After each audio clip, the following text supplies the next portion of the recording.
Alrighty, so this video is going to be about changing the tips, the domes, and the filters in your Signia receiver-in-the-canal hearing aids.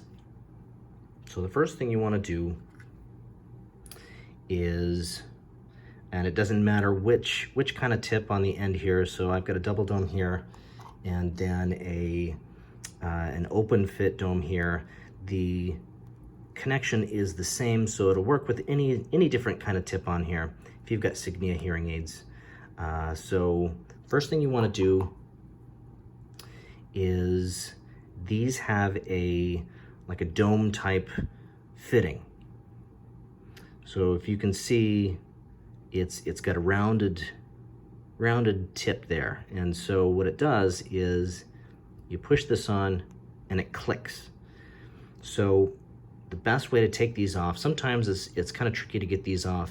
The easiest way I've found is you give yourself a brace here and then you use the leverage of that finger to kind of peel it off.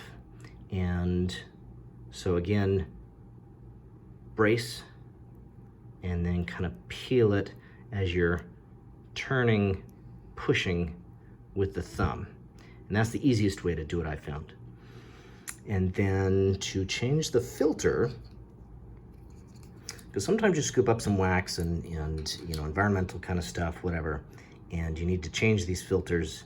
Typically, I like to do that for you, or your hearing care provider should be able to do that. No big deal. But if you're out and about, if it's the weekend or whatever, it's good to have some of these, in my opinion. So what you want to do is these come preloaded out of the package here. It comes like a card. And the other end is threaded. So it's got kind of like a screw type end. And so what you want to do is get that in there in the old filter, push towards here, push towards the receiver, the hearing aid, and twist. Go clockwise.